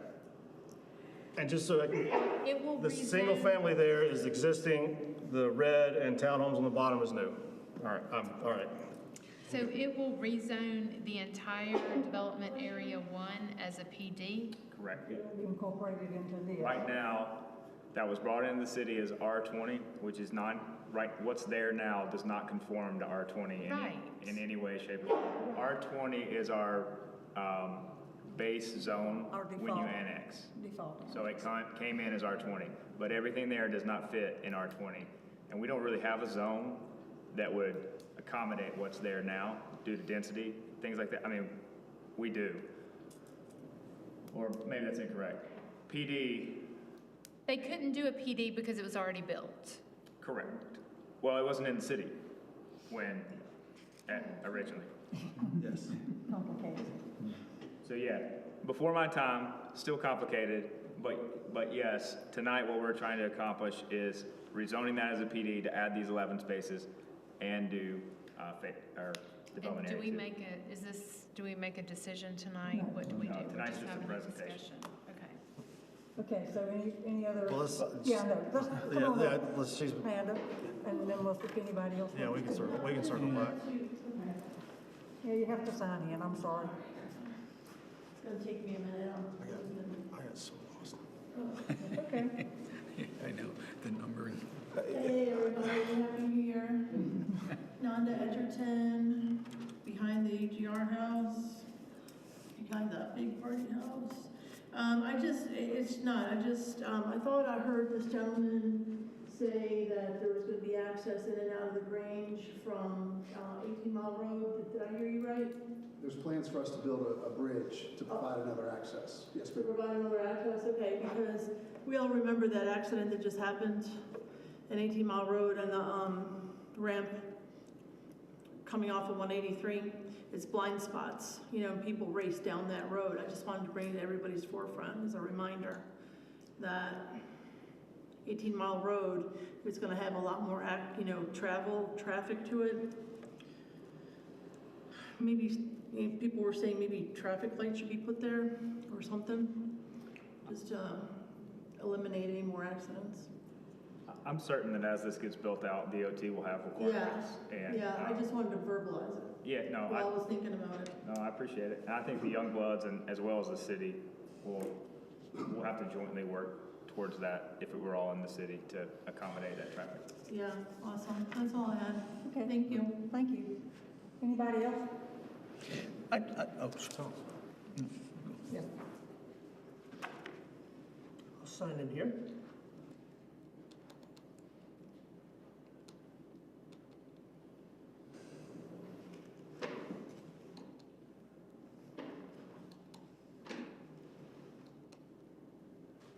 Okay, my name is Fred Burton. I live at Clemson Downs. I'm a retired civil engineer from the North Carolina Department of Transportation. I've looked over some things like this in the past, in my past work experience. I do have some serious concerns about the traffic volumes that will hit Chapman Hill Road. I know there's several places where there's a sharp curve and a hill with limited sight distance. That may have to be improved. The main thing is Chapman Hill Road, the only access is through Issaquena. Chapman Hill is a two-lane road. Issaquena is a two-lane road. You cannot practically expand the intersection because there's a cemetery on the corner. Those get very expensive if you can even do it. When I was with the NCDOT, you saw a grave, stop work. Don't do anything, it's out of the question. There would be also further impacts on the interchange at Highway 123. I believe it's now one lane in each direction and a turn bay. The turn bay is, the left-hand turn bay is limited by the length of the bridge. So I would, if it were me, I think I would want a very detailed traffic study as to how much traffic you can expect and what kind of improvements would be needed. Thank you. Thank you. Anybody else? I've got a few more questions. Yeah, go ahead. Okay, one of the things we really hadn't talked about was the infrastructure of what you have now and where you're going. So I'd like to hear a little bit of a commitment as far as whether all the roads, the sidewalks, and the lighting, as well as the green space, are going to meet the Clemson City standards, especially the roads and the sidewalk, whether they're going to meet current standards, whether what's been out there has been inspected, or you have some engineer to take a look at it to say it does meet standard, because I'm sure you built it before the city actually took a look at it. So I think we've seen, I can remember at least one instance in the past where the city has essentially ended up being on the hook for a lot of rework for roads and sidewalk areas that weren't completed properly, did not meet the city standards. So I'd like to hear a little bit about what your thoughts were on how you're going to do the roads, the sidewalks, and the plantings and so forth in the open areas. We really hadn't talked too much about the infrastructure. We've talked more about the layout, which is fine, but I thought it was important to spend a little bit of time to talk about what we end up with as far as what we're going to have to maintain and that could be a major expenditure for the city. So I can tell you on phase one, the existing infrastructure. Sure thing. So the microphone's. It doesn't pick the sound up when you're back farther. So on phase one, the existing infrastructure there, City of Clemson was the water provider and still is. And so they inspected along the way and as we were installing that. The sewer is not Clemson, it goes to the campus. It is owned and it is maintained and operated by the town of Central. It's strange how that, we ended up there, but we did, so it's owned and maintained and operated by the City of Central, and for collection lines, and then the treatment is at the 18-mile treatment plant, the county's plant, just on the other side of the creek here. The roads, those were, we had our binder coat down when we were still in the county. So the city was involved when we put down we had to put down the final asphalt coat, I would say within the last 4 months. And so the city was involved with inspecting that, and we had our geo-engineer out as well, saying, okay, we need full depth patching here. If there's some bad areas, this needs to be ripped out and replaced on the binder level. And so they were involved before we put the final coat down. And on the curbs and the sidewalks, these roads have not been deeded over to the city yet, so they will have say-so on repairs that need to be done before they take ownership. Yeah, I think I'd be more wrapped around the axle, worrying about the foundation than I would the actual, and that's been the failure in the past. The preparation of the foundation has been more of an issue perhaps than the pavement. So we do have documentation from our geoengineer at all phases of compaction of the dirt as they were building the building up or down within the existing phase, and then prior to any of the pavement or the subgrade, the geo reports were there to verify that the compaction and everything is in place. So they got an external laboratory come out and do the testing. That's correct. And the engineer in charge actually just signed off on the reports and said it was met standard. That's right. We have all those reports to show that, both on the roadways and the house pads. And let's see, we have compaction and moisture content.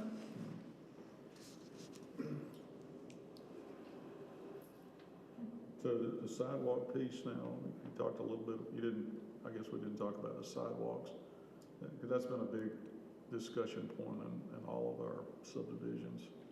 So going forward, we would be, we have some detail in our plans as far as the width of the sidewalk. I believe they have to be 5 feet? 5 feet is typical, but our understanding is that the home builder, when they get their building inspections with the City of Clemson, they're meeting all their code requirements for the sidewalks that are in front of the homes themselves within the right-of-way. So the public right-of-way that we intend to deed to the city in the future, after we meet all of our warranty responsibilities, it's already been inspected by the city during the home construction process. Most of the roads will be in future public right-of-way for the city once they take those over, but there are some private alleys that are maintained by the HOA, for example. So that's the sidewalk status right now. If there's ever a problem out there, the builder is required to tear it out and remove and replace. So there's a pretty stringent inspection process that's ongoing with the home construction. Okay, so all the lighting out there is dark sky compliant that you're gonna either already have in or you're going to put in? I don't believe that, I could be wrong on this, but I don't believe that any of the electric providers are doing any street lights other than as far as residential, other than the dark sky compliant. Well, that is a standard that you asked for. And Blue Ridge Electric has the same thing out there. So we could end up having multiple electric providers out here. I don't really know the details of how that'll turn out, but I don't think either one allows or has the option anymore for anything that's not, at least on the residential side. So I guess we've committed to keep those standards in place throughout the entire development of the PD, either existing or going forward. That be a. We're gonna follow y'all's blanket, ordinances. Follow their requirements. Those pieces will be written into the PD as well. Okay. Just want to be sure they're committed to following the standards. I think on the sidewalks there, if I remember correctly, there are some. Standard sidewalks 5 feet, but I think most of the ones that are part of the Green Crescent Trail, those by definition are 10 feet. I think there's probably going to be some scenarios where current ordinances or current regulations say it's a 5-foot sidewalk on both sides of any new road. I could certainly see some instances where that will not make sense for our project. It won't be the Just a configuration issue. I could imagine. So we'll have a big parkway, and we'll have a lot of alleys and blocks where I could see that not always being what makes sense. Yeah, I'll just jump in real quick. So we're committed to following the city standards, and any exceptions that we can foresee at this point will be included in the plan development application. So if we have a street section that we want to propose that is not a city standard currently, we'll propose that in the PD, and it'll be actually graphically shown with dimensions and details. And we'll work back and forth with Nathan Art and his team, and then also city engineering to make sure that that's an acceptable deviation from the standard. Fair enough. So. Is there a way that in the PD that's written that the HOA would be required to maintain the sidewalks, or with them being in the city, would that be something that the city requires? They're gonna give them to us. Once they come in the city, that would be the city's responsibility. Okay. All right. That's why it's important to be sure we meet standard. Exactly, yes. So all the different phases of development, is all of that annexed into Clemson? No. So we're discussing PDs for land that isn't even part of the city of Clemson. Correct. How far are we going? As far as we want to? As far as the developers come to us and ask. Yeah. So is it your plan to annex all the way to development area 7? We are working through the details of that. We are in constant conversation. There's a lot of utility issues to work out on that end of the county. And so. But welcome to Clemson could be at Central Walmart now. Like, how far does this thing go? Well, I mean, theoretically, but yeah, again, there's a lot of water and sewer things that we would have to work through, road issues that you guys brought up tonight. So that's why we're just looking at Phase 2 tonight. Ideally, it would all be in place. That's a lot of sidewalks.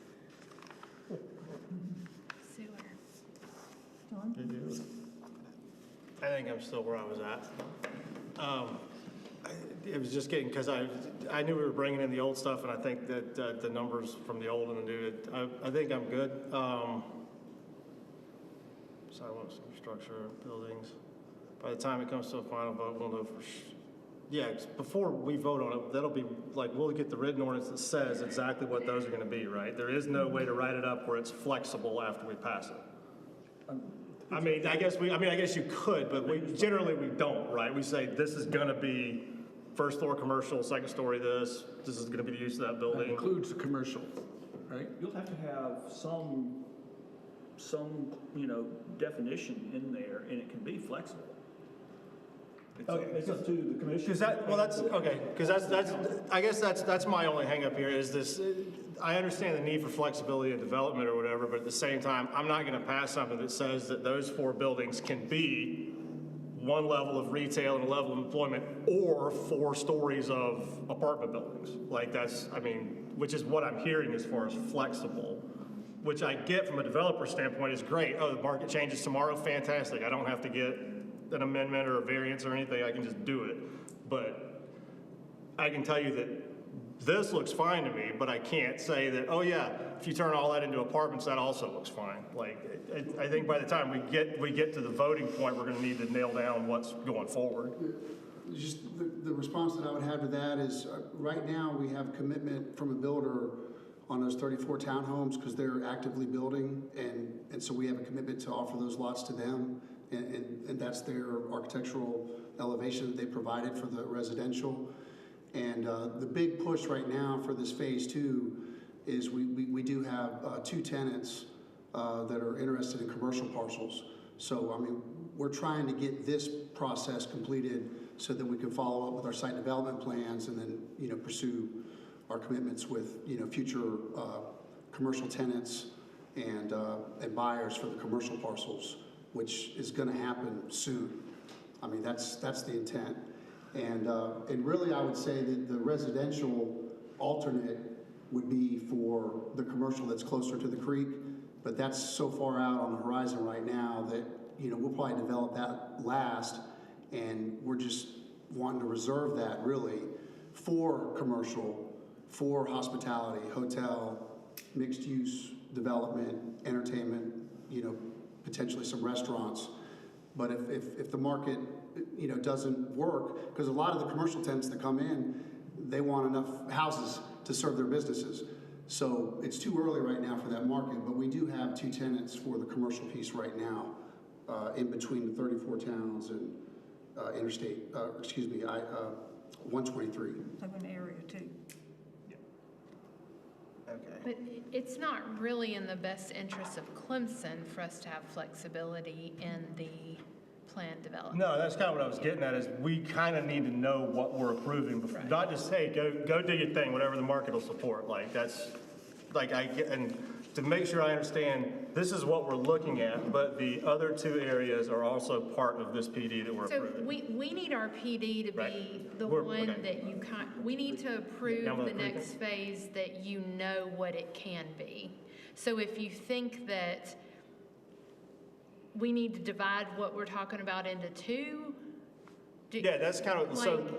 Because it's kind of hard to say it could be this or it could be this.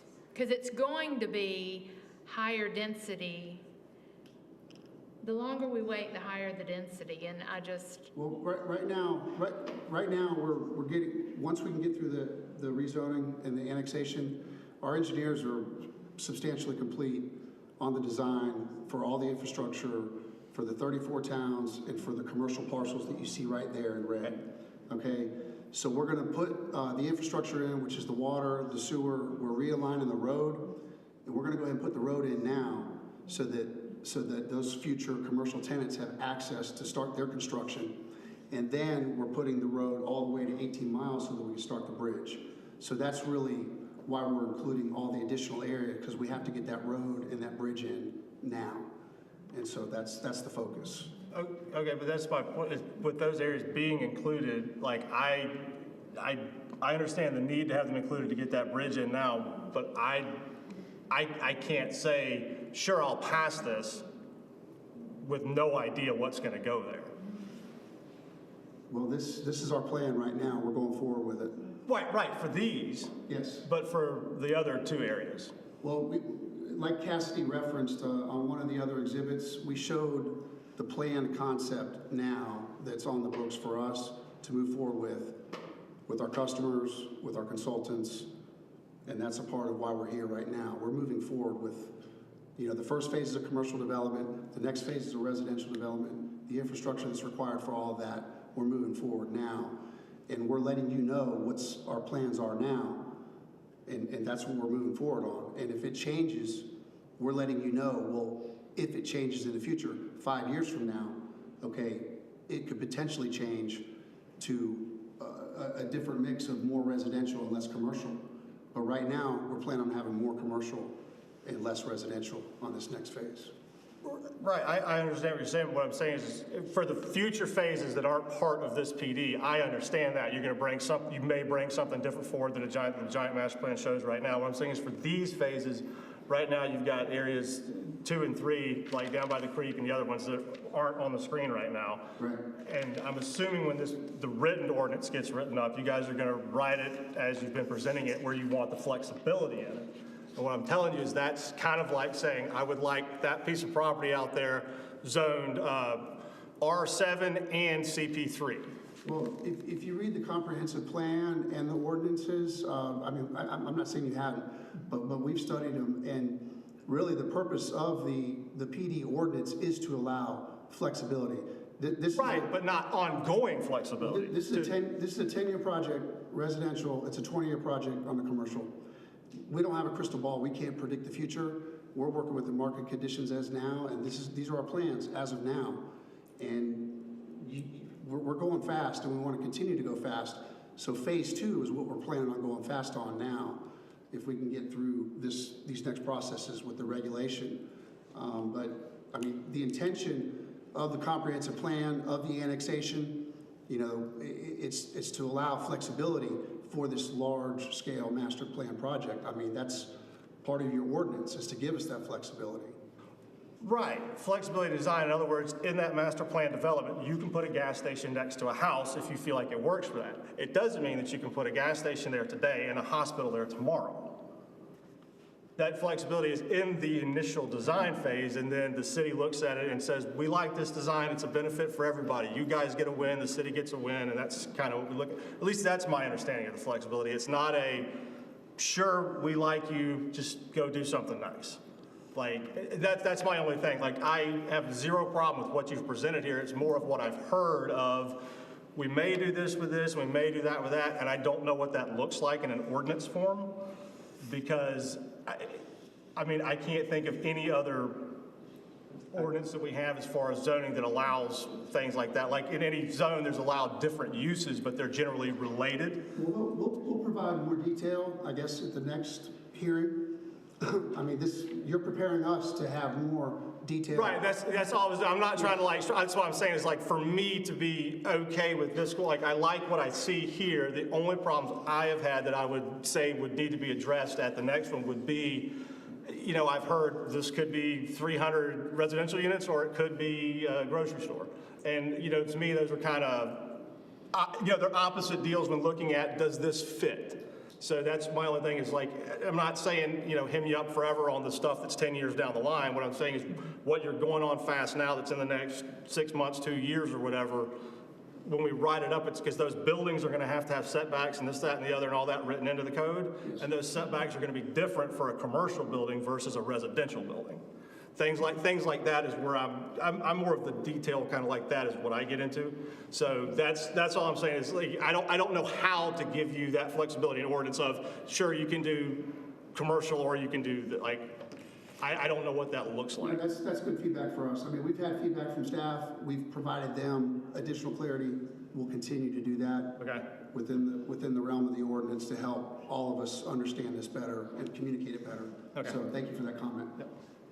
So if you look at the residential minimum and maximum on this last chart that has all of the development areas, it looks like it's a difference of minimum is 945, and these are just my rough adding, and it may not be correct, and a maximum of 6,020. That's a huge difference, and that concerns me to leave it that flexible that you can put either this many or that many up to that many. So that's what John's talking about, is to kind of nail it down as we go through these phases, nail it down to what you actually want to have there.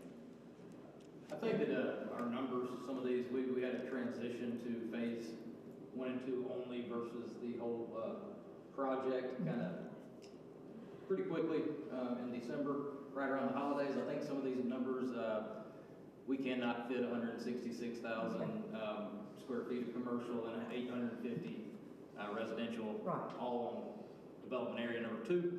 So we will revise. So as we go along with these different phases, you'll nail it down a little bit better for each one. Certainly by our next meeting, we'll have that narrowed down and have something that, first of all, yeah, because if we pass the written ordinance that says you can have up to that, then, you know, you can build it out to the very edge. But, you know, you theoretically, not saying that would be appealing to anybody, but that does certain things that, like, it's like, okay, no, that just wouldn't work there. I think we've got our hotel rooms potential in the 850 number. Okay, and that's what I mean, like, and yeah, so, and that's going into, like, that's what I mean, is like, we just kind of need to, like, because all that's considered, like, you know, if you have 300 houses that have a maximum of 2 occupancy or whatever versus 300 houses that have a maximum of 6 occupancy, that's a different density and bulk and everything as far as the impact and what we would need to consider on things. So that's all I'm saying, is we gotta focus this down a little bit. We'll make some improvements the next time we talk. Barry, you have a comment? No, they got answered, thank you. Okay, anybody else? One final question. Do you have any plans to engage public transportation for this area? And if so, what, cat bus coming through? Well, our understanding is that the city of Clemson has a definite interest to put a bus route on this future parkway that's proposed that would go across the bridge to Highway 88. That's the intent, is to have bus stops, because there is additional commercial that's proposed on the other side. So that's the plan. Yes, sir. So public transportation is part of the mix? That's being discussed seriously. Yes, sir. Being discussed. All right. Any other comments from anyone? Okay, well, we look forward to your next proposal. Thank you. Thank you. All right. Do we have any discussion items or? No discussion items. Okay, staff reports. We will be, I guess, the rezoning issue still goes forward. I guess we report on it. So we'll be having to seek a public hearing date on that and let everybody know, because you'll find out about it. Go ahead. Well, this is other items. Well, that's all of staff report, right? That was basically. Okay. So we tabled the cottages at the last meeting, that discussion. So what are we doing with that? We're still working, Okay. trying to find a All right, solution that's that'll fine. work for you guys. Thank y'all. Thanks, Dan. One other that, you said we're still working on the cottages? Yeah, we're still working through it, trying to find something that would. I just want to make sure I wasn't cutting off. So in preparing for this and the other part of the original part of this R29, I was reading through stuff and it threw me back to something we were considering last year about the other nonconformities in residential districts, and I came across Section 629-730 in the Enabling Act, the South Carolina Enabling Act. 629 what? 629-730. And it actually lays out, we were talking about, how do we do this to be fair and this, that, and the other. Lays out a pretty good plan here of bringing it in, that you can just do an amortization table. Like, so, you know, to recoup assets is not to be a taking. Like we were talking about, if somebody bought an Airbnb last year and then we say you got 2 years, that's not fair. Great, okay, fine. But if they bought it 15 years ago, they've probably already recouped their investment. So you could lay out a table and say, okay, we're gonna give everybody time. You've got, 15 years from the date of purchase. After 15 years, it has to come into conformance with zoning rules, or upon a change of ownership, because that would also recoup the investment, or if you've already owned it for more than 15 years, you have an additional 5, like some kind of table like that might be an effective. I know that's kind of gotten bumped way down, but that might be more of a way of fairly addressing it. It's actually backed by a state law that would give us something going forward, and we wouldn't have to come up with it on the fly. Yep. If we wanted to. I guess the other discussion would be like, do we want to bring that back up, would be where I'm going. And that would also cover the newly annexed, would that also cover the newly annexed Grange? No, because they will, Phase one, they'll be rewriting their stuff as part of the PD. They will no longer be R20, so they will not be non-conforming after the PD is, if the PD is adopted. They'll be inside the PD. So their nonconformity will be handled by the PD Anything ordinance. annexed out there going forward will fall under our, So how long will homes under the PD meet a nonconformity standard forever? It depends on how the PD is written. They may be written into conformance, where the lot size, they allow 7,000 square foot lot. Like right now, it's the 20,000 square foot lots for R20, so they're non-compliant for that. They're non-compliant I'm for. talking about the occupancy, two or more unrelated. I'm pretty sure the way it was written was that until the property sells to someone not related to the property owner. So it will. First sale. After the first sale. At the first sale. Okay. But everything going forward in an annexation will be subject to our short-term rental, long-term rental ordinances, unless you choose to elect to not do that in the PD ordinance. Okay. Any other comments? Other items? We won't have anything at the council meeting on Monday that we would need to be in attendance for. No.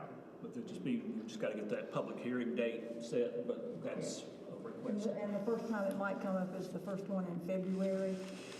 So that will be before our next meeting. So would you let somebody know, whoever know that we need to have somebody at the meeting if this is addressed then? That does remind me, the Kiwi Trail folks plan to come back in February to Planning Commission. And most likely we'll have a public hearing in front of council in February as well. That's the Cross Abernathy? Yeah. So that means our next meeting will need to be prepared to vote. Yeah, on whatever they bring, yeah.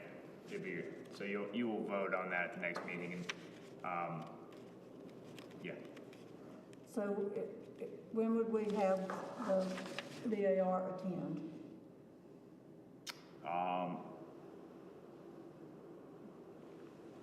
Well, I mean, they've been invited twice. They've been there too. You've had members there. Now the new change in the ordinance, that came in the middle, so it would apply going forward. But don't know that would actually apply in this case as it was specifically written. Because that particular PD, wasn't that already in progress? Yeah, I think so. We had the application, so they applied under old rules. When you amend the code, that was already after we had an application from. Wait, so when was the first application for PD? I don't know. Because phase one was not a PD, right? We're talking different stuff. We're talking about downtown. Abernathy. Downtown's coming next meeting. Yeah. He's talking about Downtown's Kiwi Trail. Okay. That's what I was talking about. So when are we getting the written ordinance for that? Because if we're voting on it, don't we have to go over the written ordinance?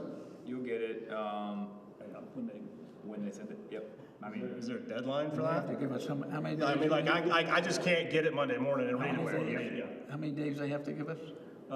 The formal deadline is this odd month. It's typically a week from this meeting, except for those months that have an extra week in them.